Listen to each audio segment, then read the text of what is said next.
So this tweet from Glenn Greenwald was pretty crazy. Now, Glenn Greenwald has sort of turned into a guy whose main thing and main ideology is just to oppose anything that the Democrats support, just to shit on Democrats all day. That appears to be his ideology now. And I'm starting to think he might have been a sort of undercover right winger this entire time, and he kind of occupied the anti establishment Bernie Sanders lane just because it was kind of expedient for him and it was a good look for him. So he sent out this tweet. He said, Joe Biden has been lying about this bill for weeks, signaling and encouraging media figures to follow suit, which they've dutifully done. Credit to Glenn Kessler for documenting those lies, and now this NYT article, but the damage is done.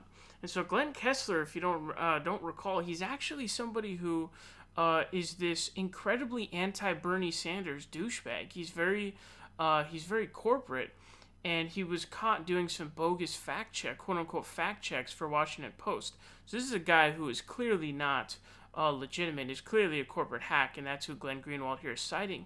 But I also read this New York Times article, and it was so horrible. This article is from Nate Cohn.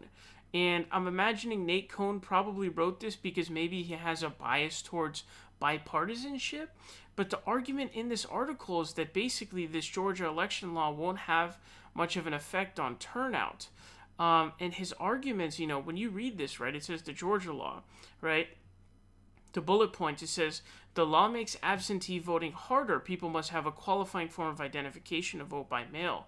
The law also makes it harder to request and return an absentee ballot, restricting the period when people can apply for one and limiting the number of drop boxes where voters can return such a ballot in person. On balance, it might make in-person voting easier, especially in the general election, though it contains provisions that cut in both directions.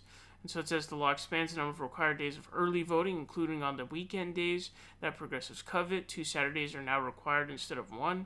Already it's coming off kind of douchey. But basically, the thing about this is, right, you're making the avenue that Democrats use proportionately far, far more often. And we saw it was like damn near like 70, 80%, 20, 70, 30 kind of split in terms of in-person voting to by mail voting. So you're restricting it by mail voting, and then you're adding in little provisions that'll help in-person voting. But we know that Democrats more disproportionately do by mail voting. It also says it shortens the runoff period. Runoffs will be held 4 weeks after an initial election instead of the 9 weeks that have been in place for federal elections in the last few years. A main consequence would be to shorten early runoff voting to 1 week instead of 3, plausibly affecting turnout in exactly the kind of close, low turnout race where it could easily be decisive. And so that's a huge thing right there. That's a huge, huge thing for runoff elections, which would have been, affecting this Georgia Senate race that just happened. So you would have early voting down to 1 week instead of 3. And then this is probably the craziest one. It says it empowers the state legislature to play a larger role in election administration. It removes the Secretary of State as chair of the State Board of Elections and allows the legislature to appoint a majority of the board's members, including the chair. And here's the key point. And it empowers the state board to take over county boards of elections if the circumstances merit it. So this is really key, because what that means is the state legislature of Georgia, which is overall Republican, what they'll be able to do is they'll be able to supersede and essentially take over power of county boards like, Fulton County, for example, or one of those counties, those heavily, heavily Democratic counties. They'll be able to supersede them. These are all huge deals that are clearly voter suppression efforts, and it's pretty, pretty obvious. But what this guy in this article is trying to say is, it only increases turnout by only 2%. These are really big deals here. And the data that is mostly being used is from 2020. And his central argument appears to be, attempts at voter suppression will ultimately be unsuccessful because it will drive black voters to be even more determined to go out and vote. But that's still a voter suppression bill, whether you like it or not. And even regardless of the outcome, really it depends on, the intent in general. But clearly from the provisions we see, it's going to affect turnout.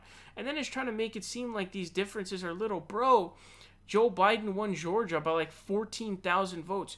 Do you know how small of a sliver, tiny, tiny sliver of the electorate that is? So even something like as small as this could do a huge thing. The way that the Electoral College works and the way that U.S. elections work, these are not elections that are really decided by, on a national level, like 3%. He barely won Wisconsin. He barely won these states by like 10,000 or 20,000 votes. That's nothing. You know what I mean? Like that's nothing.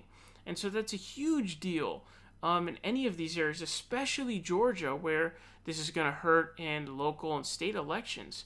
And so this article is just completely fucking idiotic. It's absolutely insane. It appears, again, the thesis appears to be voter suppression laws will fail because people will be even more determined to go out and vote. It's just absolutely bonkers to me. And here's Glenn Greenwald, and he also has a follow-up tweet. It says, there are valid concerns about the bill. Any bill designed to prevent fraud can easily spill over into voter suppression, especially in places where there's history of that. But none of that justifies lying or baseless hysterical claims about what it does. Bro, what I just read you from those bullet points about what this bill does, and you are not like, oh, damn, this is clearly a voter suppression law, has all these provisions that are clearly targeting Democrats. It's laughable to sort of slash those aside, say, oh, those are baseless, hysterical claims. And then also, just the premise of this comment is so right-wing Republican, so right-wing apologetic. It says, there are valid concerns about the bill. Any bill designed to prevent fraud can easily spill over into voter suppression. This isn't a bill designed to prevent fraud. We know that voter fraud doesn't really exist. And when it does exist in the rare slivers, it's usually Trump supporters who are doing it. It's usually Republicans who are actually taking part in it. So the idea that you're even saying that this was in the first place designed to quote-unquote prevent fraud, you're showing your right-wing biases here. And I honestly, I genuinely believe this. And I think that, if I'm not mistaken, he's been pretty open about how he's in favor of the Citizens United ruling because he believes that money is speech. He clearly has shown that for him, I think for the most part, it's mostly about being edgy. I think kind of like I don't know who a really good example of an edger may be, but he definitely seems to be somebody who's interested in being on the edge, and he likes just shitting on anything that the Democrats do. And I don't think he's really a lefty. I don't even think he's a real Bernie supporter. I think he just faked that just to be part of a kind of group. But I think he has been a secret Republican all along. I'm not even kidding about that. I genuinely do believe that. The way that he shows these apologetics and, being in favor of Citizens United and just constantly your taxonomy is now just shitting on Democrats on literally everything they do. You know what I mean? Like, it's not substantive. It's not good.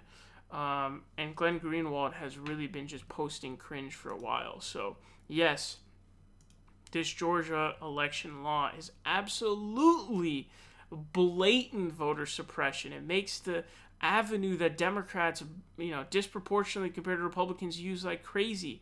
It makes it way, way more difficult. It's going to make early voting in runoffs, nothing. It's going to be a week. And it gives the power to the state legislature to overpower county boards. You're talking about there's a bunch, that whole metro Atlanta area, all those counties, Fulton, DeKalb, all these counties over there, they're going to be able to supersede them. That's insanity, man. That's crazy, crazy, crazy. And this idea that, it's not voter suppression, craziness, man. Nate Cohn, I think, has a bias towards bipartisanship. And I think Glenn Greenwald is just a moron.